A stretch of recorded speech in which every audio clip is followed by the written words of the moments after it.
man. Fresh cut, everything. Love it. Get a haircut before media day? I did, yeah. This is my first one all summer. First haircut? Yeah, I let it ride in the Get summer. that flow going? I don't want to pull down this computer. That's right. Sixth media day, how's it changed for you? This is actually my seventh media day. Yeah, you're already 0 for 1 on the facts. So let's get back to the notes I like on the that. fact checking. Yeah, Real time. Let's do seventh. it. Yeah. How have they changed at all? They haven't changed. It's pretty much the same run of show. I guess I get a little bit more action than I used to in years maybe 1 and 2. Yep. Some would maybe say it's a good thing. Some would maybe say it's a bad thing. You know what? I just take it as it comes, man. You know, it's just like just showing up. Whatever's required of me. Extra generic answer. Whatever's required of me, I'm here to do my job to the best of my ability. So this is part of their requirement, and not to say that I'm only required to hang out with you guys. I'd love to hang out with you guys in a non-required setting as well, but here we are. So well, let's on the topic of generic answers, I'm going to challenge you. Then I'm going to ask you a very specific basketball question or something. And I want you to give me the most generic. Deflect. Yeah, I can deflect. Yeah, this is no problem. Built for this. Yeah. Okay. So let me think. What did you learn from the way that last season ended that you guys would want to, learn from and maybe bounce back this? I don't know. You know what I'm talking about. Yeah. Your question goes to just how challenging it is to win in this league. Challenging is a good word. Yeah, challenging it is to win. Obviously, health is a huge part of it. Playing well at the right times is a huge part of it. And just doing whatever you can to give into the team to try to win. But we all took some time this summer to reflect as individuals, and now we're coming back as a group and trying to get this thing right. Get this thing right. Yeah. What is the benefit of a long summer? Not generic answer, but it's been a while since you guys have had a longer summer. Yeah, I think for some guys, myself included, I think the benefit was really getting right physically. That was a huge emphasis and focus, and that was part of it. And then also being able to have a month or two where you're committed to that, but then also have a month or two where you're able to really ramp up and be ready for training camp, hit the ground running. So I'm excited for the year, man. I think I haven't had this long of a summer in a while, especially because when we lost when we did earlier in my career where I was playing summer league. So this looked a lot different this summer. So I think everyone's just excited to get back to it. You travel? A little bit, not really, not anywhere exciting. I spent a lot of time in New Hampshire, where I'm from, which is very exciting, actually. I should not speak down on New Hampshire like that. I did go to St. Bart's right after the season for a little bit. Which is a special place. I don't know if you've ever been to St. Bart's. Man, I'd never been. That place is magical. Great place, yeah. Well, you've talked a lot about, or you've been asked a lot about what you've added to your game after last year. So I don't want to go there. So love that. Yeah, let's avoid that. That'd be great. What would you take away from your game then? What would you subtract from your game that you'd want to cut out? Not add to it, but what would you cut out? As in a bad part of my game that I should take away? Take it however you want to. Wow, that's a good little curveball. What would I cut out of my game? I would probably cut out the fact that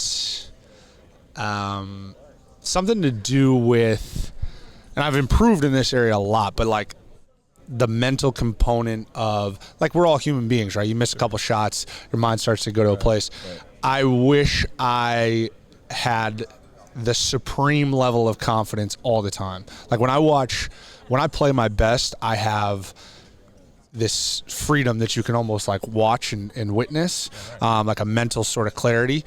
When I'm not playing my best, that's not the case. Now, it's unrealistic to think that you're always going to be that way. There's only maybe a handful of NBA players that really are able to operate that way. Right. Steph is the one that comes to mind. He'll be 0 for 9 and still. Have you ever talked to a player about that? Have you ever a guy like Steph or anybody that you see that kind of confidence? I think everybody has their own journey with it. You can't. Steph's reality is entirely different than mine. So, for him to be oh, yeah, you just got to keep letting it fly. I'm not saying he would say that. He'd probably give a far more nuanced answer than that. But it's someone like Steph, him speaking to his experience, it's not always – there are bits and pieces you can take, but it's not always transferable.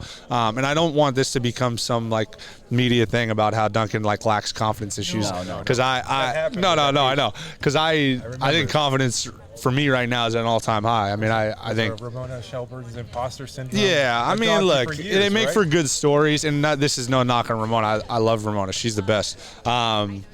But you still suffer from imposter syndrome. I mean, everybody Duncan. does to an extent, but it's not something that I like keeps me up at night.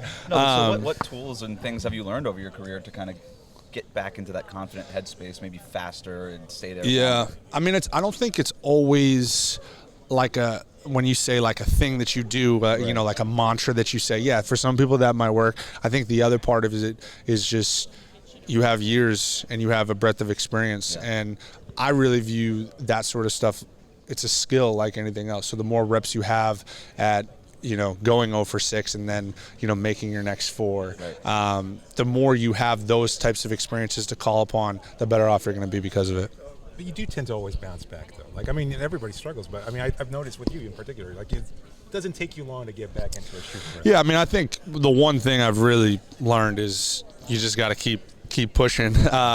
You know, water's going to find its level eventually, and you just kind of got to keep staying process driven, as corny and cliche as it sounds. But yeah, I mean, I think that's honestly been kind of the descriptive of my career this far, is that there's highs, lows, there's everything in between. But, you know, I always pride myself on just kind of keep showing up with it, because if you do that and control and check that box, you're going to have something to show for it eventually. That's It'll come back the nature around. of the way you play too, with so many 3-pointers. Like, the variance on that is just going to be something. Even if you're a 40% career 3-point shooter, it doesn't mean you're going 4 for 10 every single night. You're going to have some 2 for 10s. You're going to have some 6 for 10s. Exactly. I'm not sure Yeah. that's how the math works. No, for sure. That's exactly how the math works. Actually, that was pretty good.